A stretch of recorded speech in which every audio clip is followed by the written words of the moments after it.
Olá, seja muito bem-vindo, seja muito bem-vinda. Tá começando o seu Ponto de Partida React de sexta-feira. Eu sou Yasmin Restum e esse aqui ao meu lado é Pedro Doria. De novo aqui. Pois é, escorpiano, Pedro. Yasmin, já soube da sua antipatia pela espécie. Pois é, esse signo aí, realmente... Ai, você faz aniversário no dia de um ex meu. Nossa, que desagradável. Tinha que ser também, né? O negócio é por isso que a gente não se dá bem, entendeu? Aí você fica brigando comigo através das pessoas. Pois é, eu seleciono bem os comentários pra conseguir chegar no seu calcanhar de Aquiles. Inclusive, Entendi. falando em calcanhar de Aquiles, a segurança pública, a gente pode dizer que é o calcanhar de Aquiles da política brasileira? É. A gente vai ter que falar disso pós essa mega operação, Claro. que para muitos brasileiros foi muito bem sucedida e que levou a mais de 120 mortes. Já é a mais letal da história do Estado. Mas a gente também vai falar sobre um aprendizado possível para a esquerda ou a centro-política brasileira lá em Nova York. Isso. Quem é esse cara? Zohran Mamdani. Novo prefeito de Nova York, é isso? Isso. Pois é, esse cara tá desafiando, vou gastar meu inglês aqui, o establishment de lá, é isso mesmo? Talvez. Vamos ver se tem algumas contradições aí e se a sua análise foi isso tudo mesmo. Tá bom? Vamos.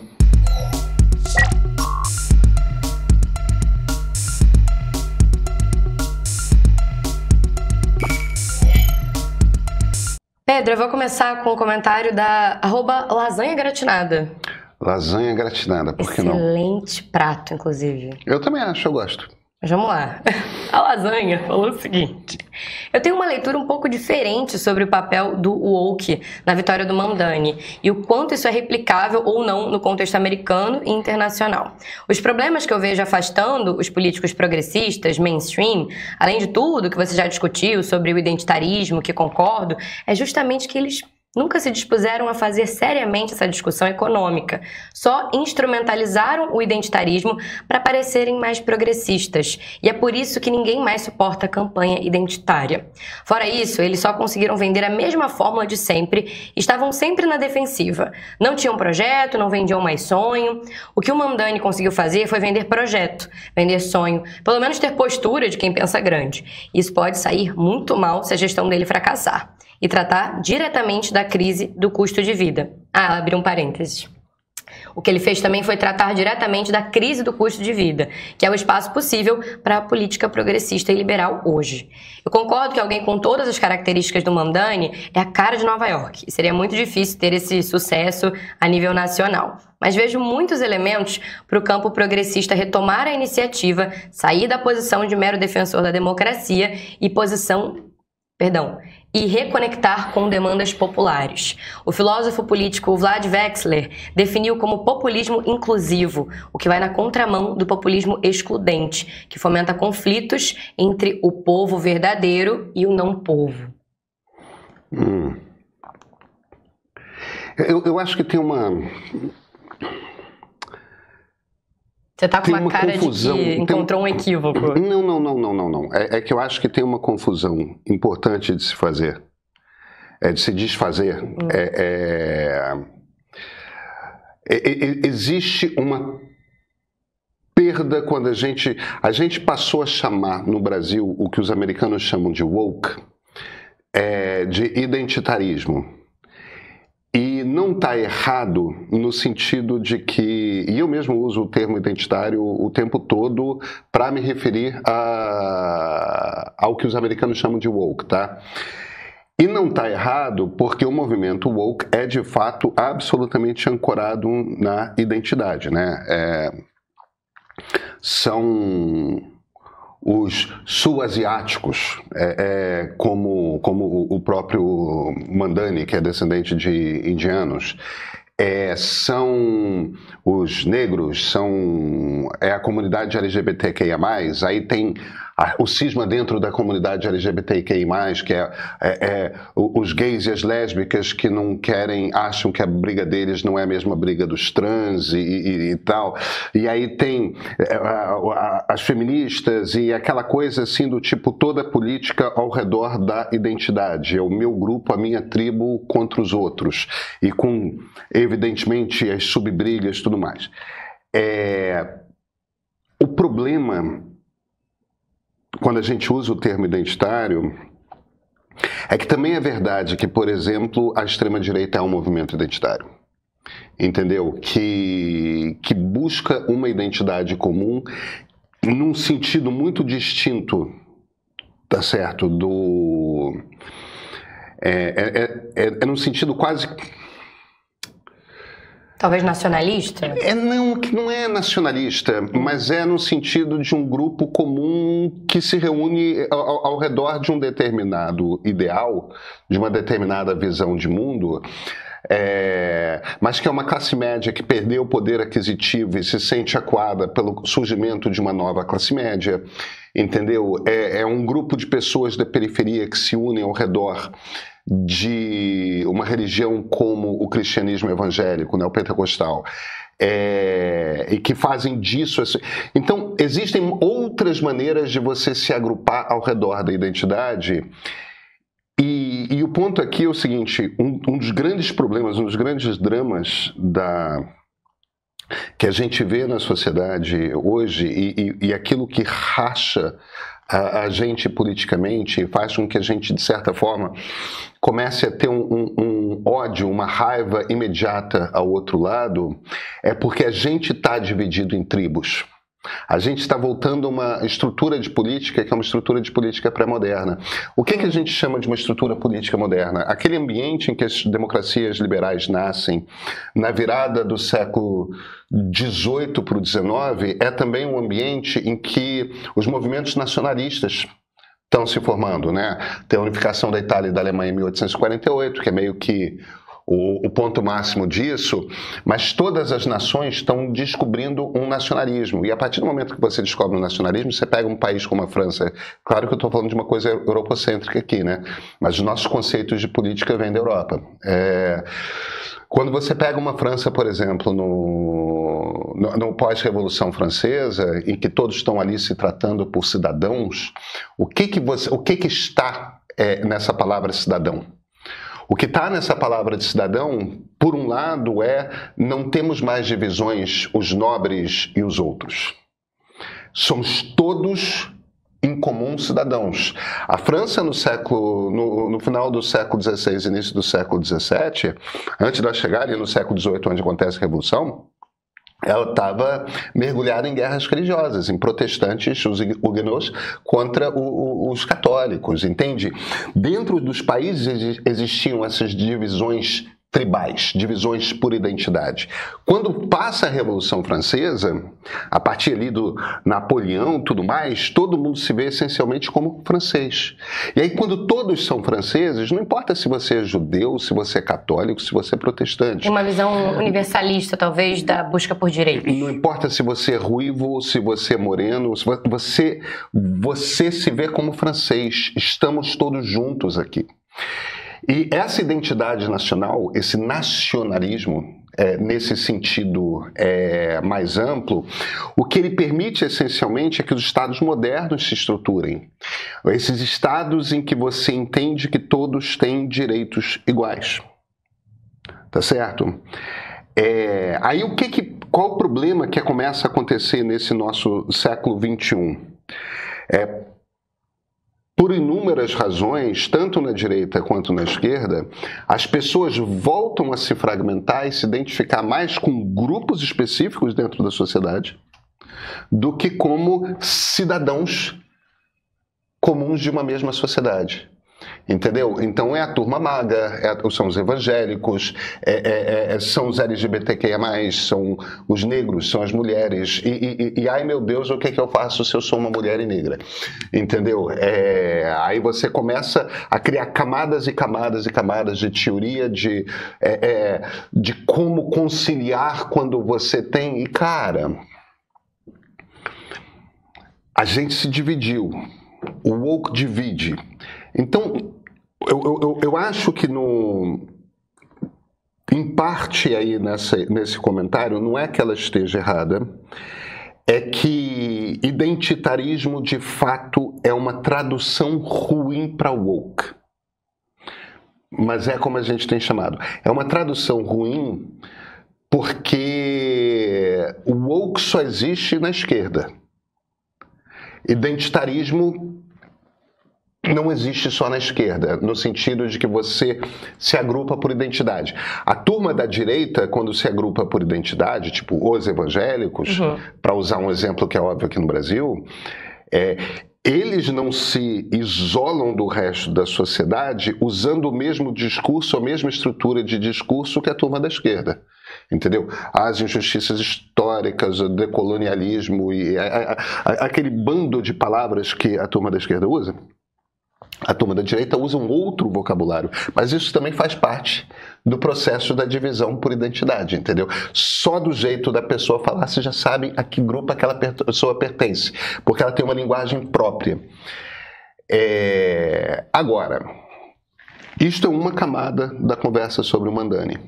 Ele é um total representante do movimento woke dentro de Nova York. Ele é a essência do movimento woke. O pai dele, que é um super antropólogo da Universidade de Colômbia, é um dos pais da teoria. Quer dizer, é difícil você ser mais woke do que estar no nascimento dos conceitos que vão ser meio que adotados religiosamente pelo movimento woke. Isso posto, ela tem toda a razão, existem problemas econômicos que eu acho que são mais complexos do que as pessoas às vezes interpretam, mas esses problemas, eles tocam transversalmente muitos grupos diferentes dentro da sociedade.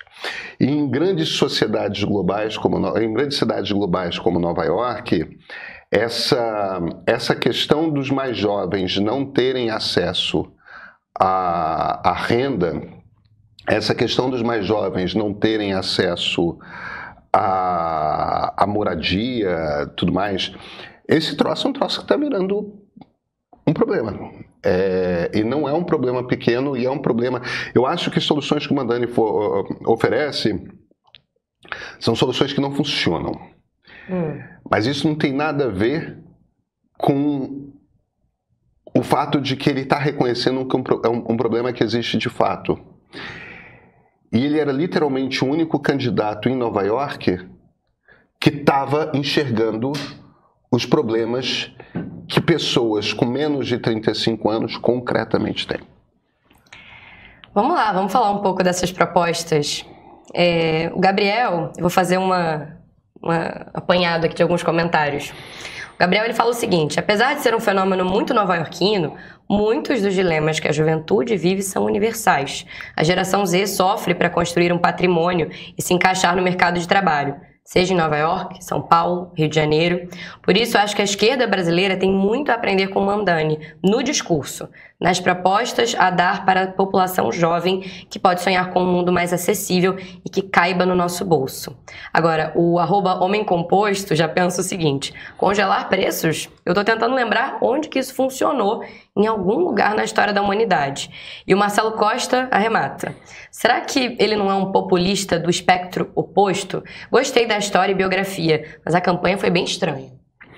Vamos lá. Não, congelar preço não funciona porque o que você vai acabar tendo se isso de fato acontecer é uma degradação de uma profunda desvalorização de um determinado tipo de imóvel. E você afasta o investimento da cidade, você afasta dinheiro da cidade, porque o ter imóvel como fonte de renda deixa de ser um atrativo. E eu não estou dizendo que a coisa seja trivial. Você tem que começar a mexer em lei de zoneamento e tal. As soluções são muito mais complexas e eu estou longe de ser um especialista no assunto. Agora, entre urbanistas e economistas, tem uma quantidade grande de pessoas que tem um estoque de ideias sobre como repensar esse processo. E uma das coisas é aumentar Nova York, é aumentar as grandes cidades, entendeu? É aumentar no sentido mesmo de... A necessidade de você viver em Manhattan para ter trabalho é cada vez menor. Porque cada vez mais pessoas, ainda mais o tipo de gente, o tipo de trabalho que se faz em Nova York, cada vez mais pessoas trabalham de casa. Você começar a verticalizar os subúrbios, em vez de ter grandes áreas com... enfim, eu já estou começando a entrar na área do Washington Fajardo, dessa turma. O risco de eu falar bobagem sobre como resolver é muito grande, eu vou escapar dessa. Yasmin, mas eu queria ter... Qual foi o primeiro comentário mesmo? Vamos voltar aqui para o comentário do Gabriel. Ele fala o seguinte: apesar de ser um fenômeno muito nova-iorquino, muitos dos dilemas que a juventude vive são universais. Não são universais. Não são universais. São ocidentais. E não é toda a juventude. São dois tipos de juventude. E isso é importante. Isso eu acho que é uma coisa que as pessoas não... É aquela coisa de você achar que o drama que você vive é um drama que está todo mundo vivendo. E quando, na verdade, é um drama que pertence ao seu grupo social num determinado lugar do mundo. O que aconteceu com o processo de globalização? O processo de globalização, que começa nos anos 90, ele produz muito dinheiro, ele produz uma quantidade de riqueza, aumenta o estoque de dinheiro no mundo, porque concretamente aumenta a produção, aumenta o número de coisas e aumenta o número de pessoas que têm acesso a coisas, tá certo? Agora, ele faz isso dando uma chacoalhada e uma reestruturada imensa no mundo. Então, a gente fala, por exemplo, e isso é uma coisa muito engraçada, a turma woke, a turma decolonial, a turma que fala, a exploração que o mundo ocidental produziu na forma de colônias. Gente, houve uma redistribuição de renda na direção da Ásia gigantesca entre os anos 90 e 2020. Mas gigantesca. Uma quantidade imensa de dinheiro foi transferido, saiu da Europa e das Américas, principalmente América do Norte, e foi para a Ásia. Se você é alguém com a sua idade, Yasmin, que mora na Coreia do Sul, na China, no Japão, na Malásia, em Singapura, na Índia, você não está reclamando de que está com pouco dinheiro. Você não está reclamando de que tem acesso dificultado à moradia. Você não está reclamando de preço de aluguel. Na verdade, sua vida está muito boa. A classe média na Ásia, nesse período, se expandiu imensamente. Classe média. Entendeu? Uma quantidade muito grande de pessoas passou a ter acesso a moradia, a produtos de consumo, enriqueceu muito nesses últimos 30, 35 anos. Tá certo? Se você era uma pessoa miserável no mundo, se você era uma pessoa que passava fome, muito provavelmente você deixou de passar fome. A população, percentualmente, o número de pessoas com fome caiu pela metade percentualmente, mesmo o número de pessoas, a população saltando de tamanho em 2 bilhões de pessoas nos últimos 35 anos. E ainda assim o percentual de pessoas com fome caiu para quase metade nesse período. Você teve um pouco de aumento durante a pandemia, mas ainda assim é um número muito menor do que no momento em que caiu o Muro de Berlim. Então, se você estava numa daquelas ex-colônias europeias, na Ásia, não em outros lugares, na África também cresceu muito a classe média, tá? Apenas não nos níveis em que cresceu na Ásia. Uhum. Principalmente ali no Sudeste Asiático, que você diz. Vai da Índia até a China. tá certo? Japão é uma particularidade, o Japão tem uma complicação própria do Japão, mas com exceção do Japão, naquele sudeste asiático ali, da Índia até a China, você vê Vietnã, teve um imenso crescimento da classe média, e você teve esse imenso decréscimo da pobreza extrema.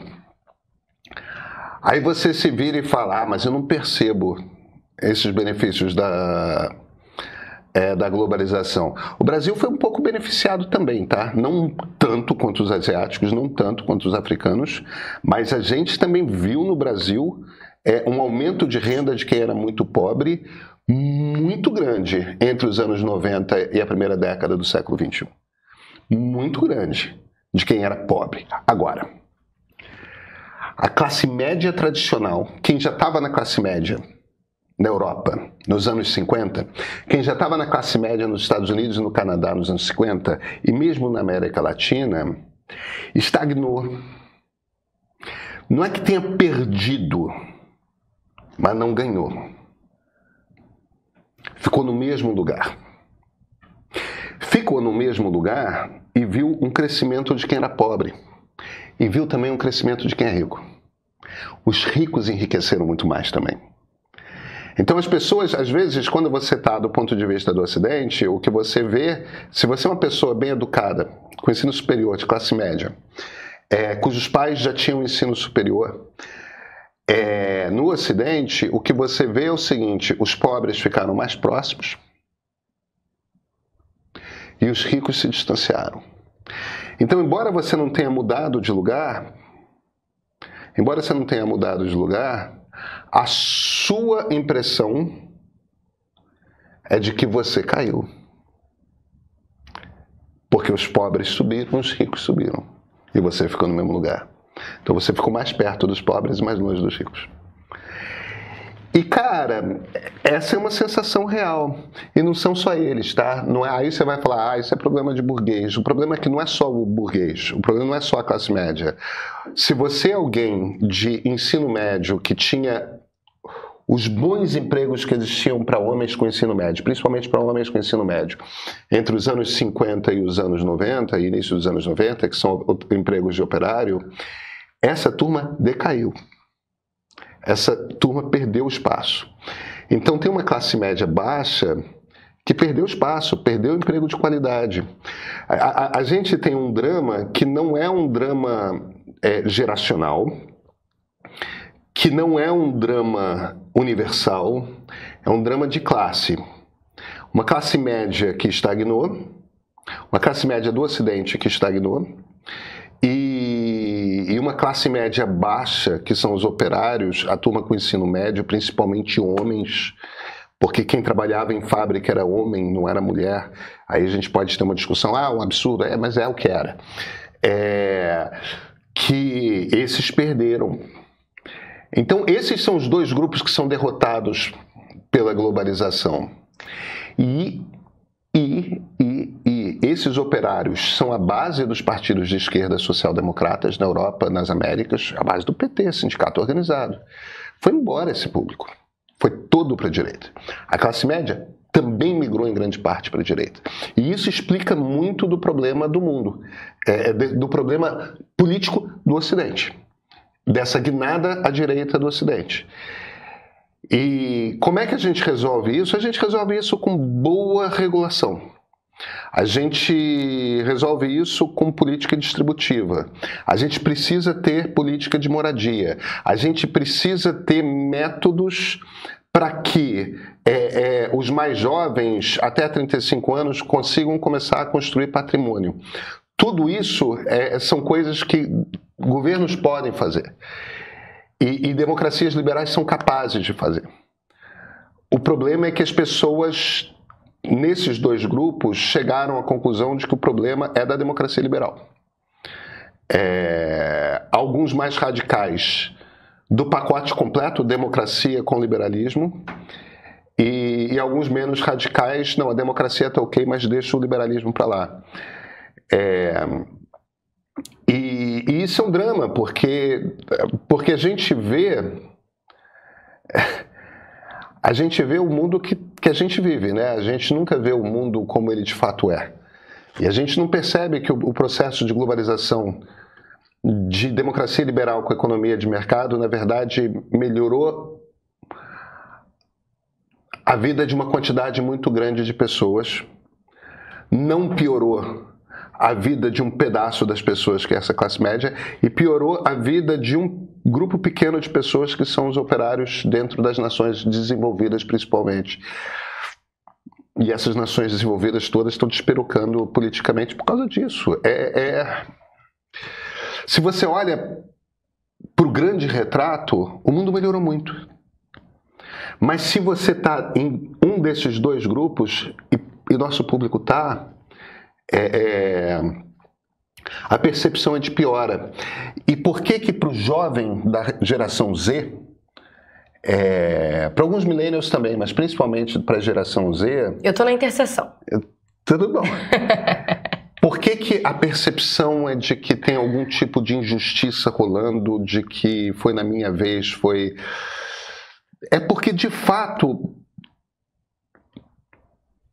até seus pais, todo mundo tinha sido criado na classe média na ilusão de que o século XX era a regra, que a segunda metade do século XX era a regra. De que é uma coisa que aconteceu na segunda metade do século XX na classe média do Ocidente. Você vai ter garantida uma vida melhor do que seus pais. A geração Z é nitidamente a primeira geração que é criada num ambiente de eu vou ter uma vida pior do que os meus pais. E isso mata o espírito da classe média. Isso é muito destrutivo no espírito da classe média.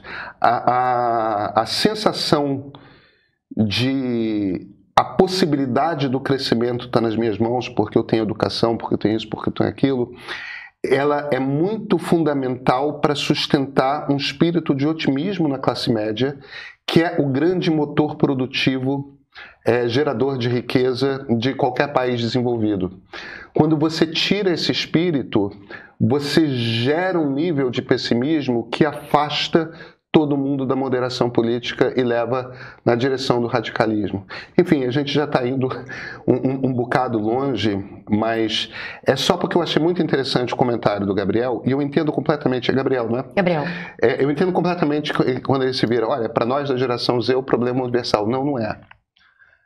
Mas dentro da sua vida e dentro do ambiente em que você convive e dentro dos seus amigos, sim, o problema é generalizado. E o problema existe de fato. E se você não ataca esse problema, se você não começa a discutir urgentemente soluções para esse problema, você não resolve a estabilização das democracias.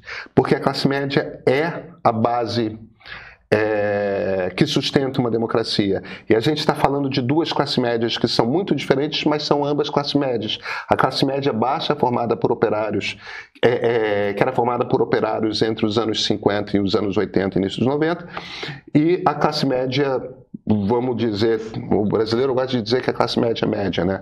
Mas em relação a essa, uma classe média alta, que também viu suas perspectivas diminuírem muito.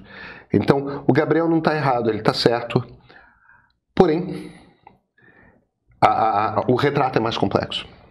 Engraçado você fazer essa ocidentalização, digamos assim, desse problema. Quando você diz isso, eu fiquei pensando nas políticas propostas pelo Mamdani, né?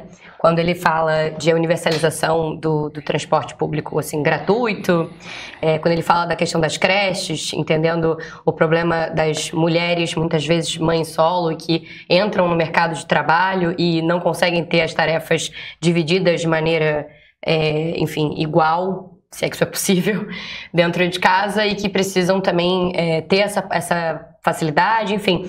Quando eu vejo a plataforma do Mamdani, eu fico, nossa, ele está realmente conseguindo, como você trouxe na sua análise, colocar de lado essa ideia woke, para não usar identitarismo, e está trazendo o que afeta o dia a dia das pessoas. Essa é a perspicácia do Mamdani? Sabe qual é o problema de transporte público gratuito universal? O problema é que você está gastando dinheiro com quem você não precisa gastar dinheiro. Uma política de distribuição de renda é tipo literalmente de dar o dinheiro para as pessoas é melhor. Explica isso melhor, Pedro, porque quando a gente pensa na questão inflacionária, que o nosso dinheiro vale menos, eu sei que a gente está fazendo uma aplicação de um contexto para... Eu posso pagar ônibus, eu posso pagar metrô, eu posso. Eu não preciso de metrô de graça. Você tem uma quantidade... Veja, não existe nada de graça, tá? Se o metrô passa a ser de graça em Nova York, é porque a prefeitura de Nova York tomou a decisão de pegar um dinheiro e subsidiar do imposto e botar no metrô. E deixar de cobrar a passagem, tá certo? Certo. Aí você está pegando esse conjunto todo de dinheiro e pagando para mim, para você e para a faxineira. A faxineira faz uma imensa diferença para ela o metrô de graça. Então o que você está dizendo que faria mais sentido é uma política social como o bilhete único?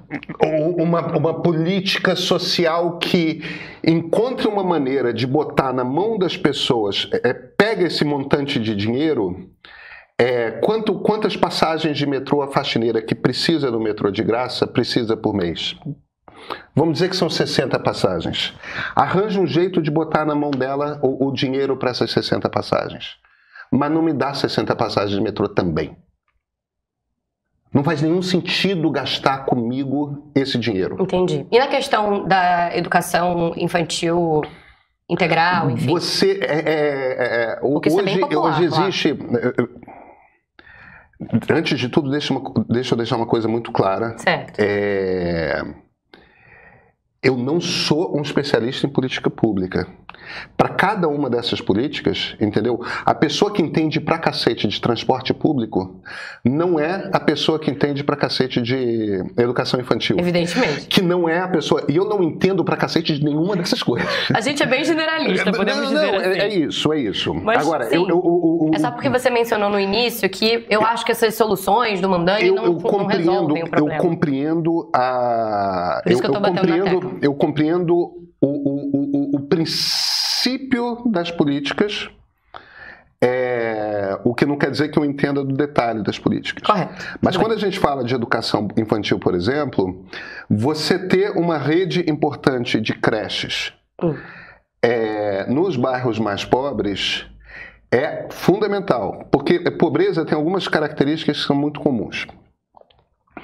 Uma você tem um percentual de ausência de pais muito maior do que em outros lugares. Então você tem uma quantidade muito grande de mães sozinhas, tá certo?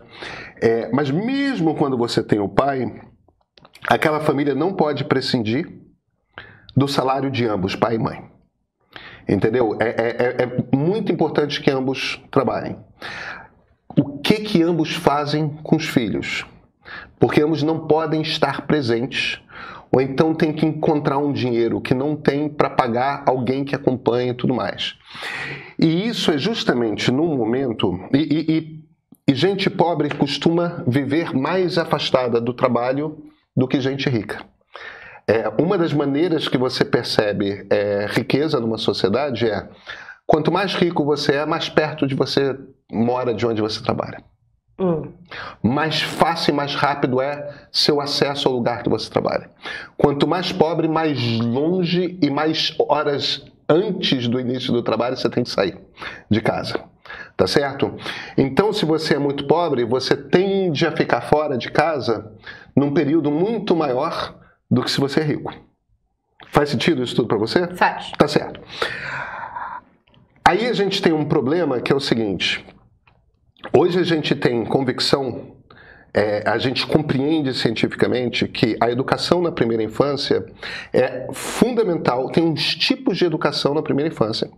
Até você chegar à idade de se alfabetizar, tem uns tipos de educação que são muito importantes.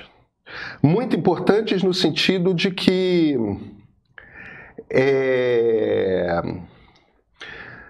No sentido de que tem certas coisas que você aprende.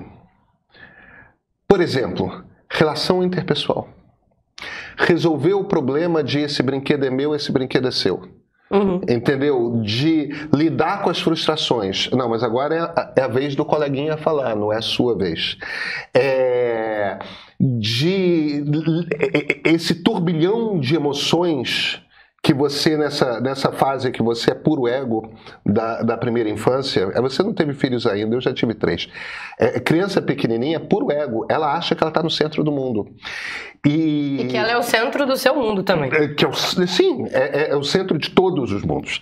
Então, quando está disputando com uma outra criança da mesma idade, entendeu? Quando que é a vez de brincar, quando que é a vez de falar, quando é a vez...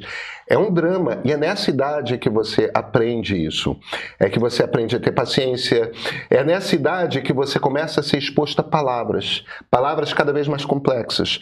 E isso tem muito a ver com a qualidade da educação que os humanos adultos ao seu redor têm, que usam palavras maiores, palavras mais complexas, que, portanto, trazem conceitos mais complexos. Mesmo que a criança não entenda, estar exposta a isso é muito importante. Se você tem uma criança que na primeira infância é criada vendo televisão, o iPad, não importa o que for, a tela que for, o celular, convivendo com poucas crianças, convivendo com poucos livros, essa criança, quando chegar na alfabetização, ela já tem um déficit grande de capacidade de absorver conhecimento quando comparado com uma criança que teve uma super creche, que teve acesso a muito conhecimento, que estava com adultos que eram mais sofisticados do ponto de vista de acesso à educação e tudo mais. Então, uma das políticas mais democratizantes e mais importantes que qualquer cidade precisa ter é muita creche nos lugares mais pobres. Entendi. Entendeu? Essa é a sua ressalva com relação a essa política do Mondlane. Não é nenhuma ressalva. Eu não sei exatamente quais são os detalhes que ele traz para a coisa, mas dar acesso à creche com gente capacitada dentro dessas creches, em bairros pobres, é uma política que qualquer governo de esquerda ou de direita precisa ter. Porque isso é a possibilidade de ascensão social. Isso é a possibilidade de alunos que serão melhores alunos. Isso tem... Enfim, a gente conhece essas coisas. A gente só não faz.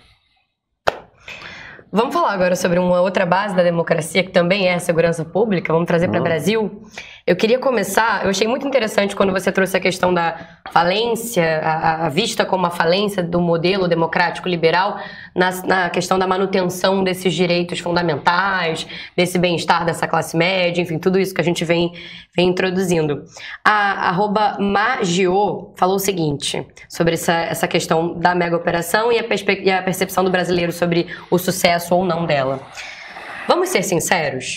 Desde o período da redemocratização, lá no início dos anos 80, as reformas jurídicas e a própria administração da lei e das questões de segurança pública ficaram nas mãos de pessoas de ideologia esquerdista e ou liberal. O resultado disso foi que, diferente do que se estava imaginando lá atrás, no início do processo, a criminalidade e a violência urbana aumentaram muito no Brasil, ao invés de diminuir. E, diferentemente do que aconteceu com a inflação, os planos dos intelectuais e políticos pós-ditadura no Brasil foram um fracasso na segurança pública. Redução de penas alternativas, audiências de custódia, detenção com o intuito de reformar em vez de punir quem cometeu o crime. Todas essas foram ideias muito bem intencionadas e bonitas, mas que depois de 4 longas décadas, a gente viu que não deram certo. Eu confesso que provavelmente me encaixaria no perfil de direita não bolsonarista, mas enfim, acho que o Brasil deveria seguir o exemplo dos Estados Unidos durante os períodos Reagan, Bush primeiro e Clinton, e ter a coragem de vigiar, punir, encarcerar com mais dureza e eficiência. Eu sei, intelectuais e sociólogos detestam ouvir isso, mas pelo menos lá o efeito foi a redução efetiva da criminalidade, a despeito do aumento da população das cadeias. Depois de tantas teorias frustradas, precisamos pensar fora da caixa. O que mudou, o que produziu queda de violência nos Estados Unidos foi o enriquecimento dos Estados Unidos a partir dos anos 90. Não foi política... A política de encarceramento. E a partir do governo Lula aumentou muito o encarceramento no Brasil. Não é verdade que a esquerda encarcere pouco. a partir do governo Lula, um ou dois, eu não vou lembrar exatamente da estatística, mas aumentou barbaramente a população carcerária brasileira.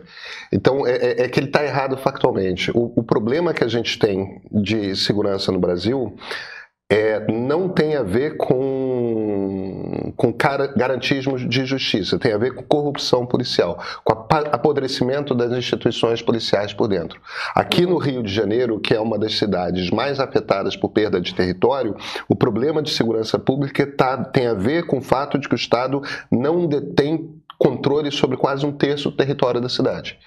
Agora, o Estado não detém controle sobre esse pedaço desse território porque esse pedaço desse território está mais na mão de milicianos do que de traficantes. E os milicianos são policiais, os milicianos são bombeiros, os milicianos são ex-militares. Entende? A gente não está falando de um problema que o problema Eu entendo que as pessoas tenham esse tipo de percepção. O problema da gente é uma polícia corrupta. O problema da gente são assembleias legislativas e câmaras municipais corruptas. O problema da gente é a penetração nas assembleias legislativas, principalmente, de gente que vem dessas máfias e que começa a se eleger como deputado, como isso e como aquilo. Entende? Então, esses problemas, eles existem concretamente. Nosso problema é corrupção policial, gente. Nosso problema não o nosso problema começa com corrupção policial. Nosso problema começa com milícia. Nosso problema começa com governos que permitem que grupos armados tomem conta da sociedade, de parte do território de uma determinada cidade. Deixa eu trazer algumas provocações para você. Vou ler alguns comentários. O Johnny falou o seguinte: a direita ganhou o round porque a esquerda esqueceu das suas origens, da luta pelo trabalhador, que no contexto da guerra urbana é o mais afetado. O Lucas fala o seguinte: a elite brasileira é tão encastelada, tão segura de que o Estado é dela, que nem se importa com a perda de territórios. É blindada, basta ver a inação quanto ao tema. Para fechar, o Jatobá fala o seguinte: achar que a cidade não está mais segura é muito diferente de achar que a operação não serviu para nada. Pedro forçou a barra e distorceu a interpretação da pesquisa. Quase ninguém acha que a guerra pode ser vencida em apenas uma batalha. Isso vai requerer inúmeras outras batalhas. E para fechar, o Natan falou o seguinte: o Brasil ganhou um round, Pedro. Foi revelado que o nosso país está em guerra. Bem, nosso país não está em guerra. A gente não está em guerra. Entendeu? Uma guerra, para começar, exige uma declaração de guerra. Uma guerra exige que a gente, que é um país signatário da Convenção de Genebra, respeite a Convenção de Genebra e as leis de guerra. Nada disso foi seguido no Morro do Alemão. Agora, as pessoas estão apelando assim para... O que essas palavras trazem, guerra, terrorismo, tudo mais, não é compreensão, é acalanto emocional. Entendeu? Você se sente mais confortável de dizer que é uma guerra. Você se sente aliviado emocionalmente de dizer eles são terroristas. Não, não são. A definição de terrorismo passa por um objetivo político. É um grupo étnico, é um grupo nacional, é um grupo religioso que tem o objetivo de um ganho político ao espalhar terror pela sociedade. O Comando Vermelho quer fazer dinheiro. As milícias querem fazer dinheiro. Não tem nada de objetivo político aí. É puro capitalismo, fora da lei. Quais eram... Vamos falar de sucesso da operação. Como é que a gente mede o sucesso de uma operação? Bem, a polícia tinha uma quantidade de mandados a cumprir. Esse era o objetivo da operação. Tenho ali quase 100 mandados para autorizado, inclusive, pelo Ministério Público. Sim, mandado é pedido pelo Ministério Público, emitido por um juiz, inclusive não só juízes do Rio de Janeiro. Tinha quase 100 mandados para cumprir. Não cumpri um terço dos mandados. Ou seja, o sucesso é... Apreensão de fuzil?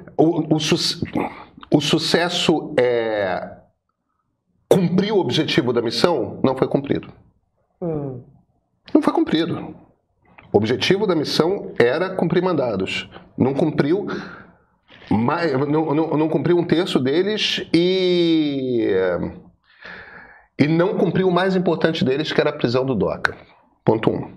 Então, o objetivo da missão era, e seria um objetivo respeitável e talvez o mais importante, reconquistar o território.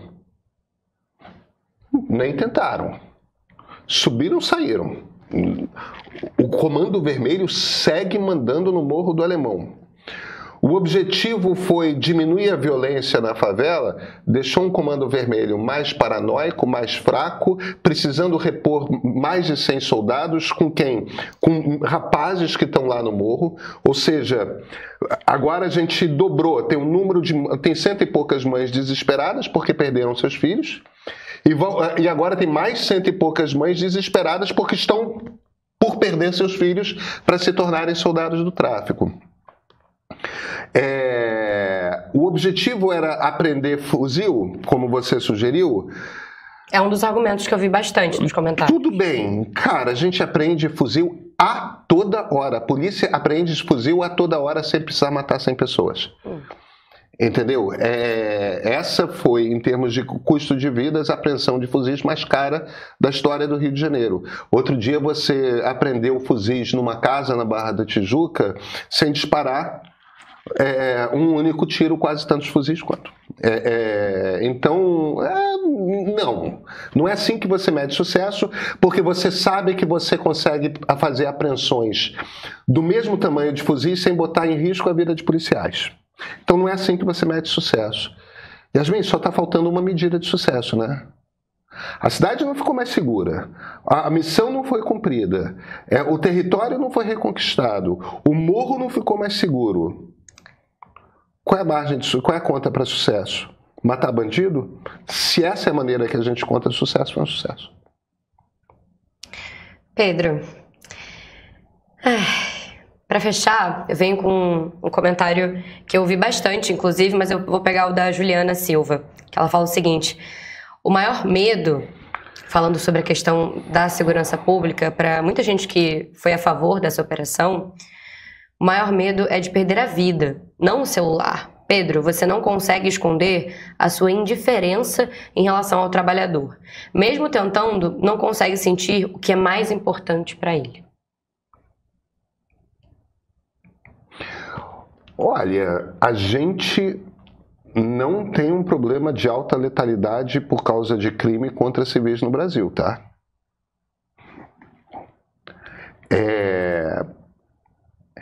Pessoas morrem em assaltos? Sim, pessoas morrem em assaltos. É muito raro, é muito raro. Em geral, as pessoas morrem em confronto com a polícia. Em geral, é assim que se morre de morte violenta no Brasil. É confronto com a polícia. Em segundo lugar, confrontos entre bandos criminosos. O risco para civis, e aí desculpa, não sou eu que sou indiferente à vida do trabalhador. É ela que não entende o que é a vida de um trabalhador, entendeu? Quando a gente está falando o risco de exposição à violência por parte desses bandidos, quando você mora num território ocupado, aí Yasmin é outro, entendeu? Extorsão. Se você tem um negócio, às vezes você tem que pagar metade do seu lucro para o miliciano, que eu não quero que ninguém esqueça, miliciano é um policial. De farda de dia, miliciano à noite. Não vamos esquecer disso. Pagar quase metade do seu lucro, do seu negócio no morro, para o miliciano ou para o traficante. O Comando Vermelho faz mais dinheiro vendendo luz, vendendo net, vendendo gás e extorquindo negociante, dono de van, dono de... Institucionalizando imposto ilegal. Exatamente. É operação de máfia. O risco é essa extorsão. O risco é você ter uma filha que o traficante acha bonitinha e E simplesmente ele se vira para você e fala: manda sua filha para minha casa. O risco é você desagradar de alguma forma o traficante ou o miliciano e terminar executado. Esses riscos, para quem vive numa área ocupada, eles são reais. Isso não tem nada a ver com assalto. Tem nada a ver com o assalto que ela está falando. Esses riscos são reais. Mas, Yasmin, aí a missão tem que ser retomar esse território. Como é que você recupera esse território? Expulsando os traficantes. A gente sabe que dá para fazer isso sem trocar tiro, porque já foi feito. Tá certo? Matando muito pouca gente, quase ninguém. Ou ninguém. A gente sabe que dá para fazer isso e ocupando o Estado. O Rio já começou a fazer isso. Aí abandonou no meio do processo porque o Sérgio Cabral era um governador barbaramente corrupto. E foi preso porque tinha que ser preso, porque era um bandido. De outro tipo de bandido, mas era. Então, o ponto só que eu estou tentando fazer aqui é o seguinte: ela está enganada. É claro que todo mundo tem medo de ser assaltado. Eu já fui assaltado com arma de fogo.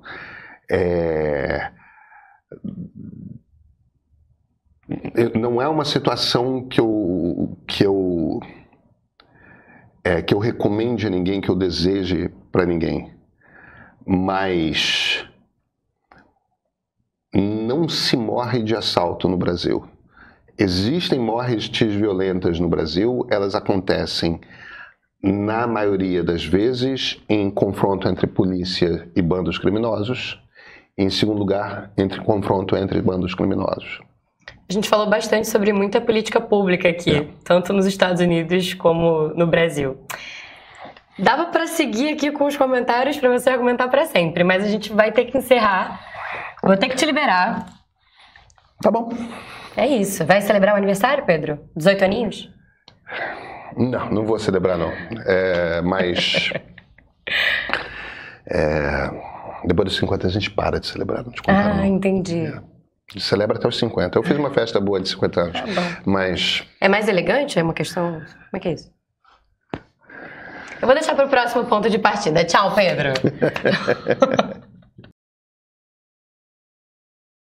Você aí, você sabe como ficar ainda mais perto da gente? Com o Meio Premium, é com essa assinatura que você tem acesso ao melhor do meio. Reportagens e análises exclusivas, documentários e séries no streaming, desconto nos cursos, novidades de bastidores em primeira mão. Quem toma boas decisões precisa estar bem informado e não apenas consumir notícia, né? Clica no link na descrição, experimenta o Meio Premium.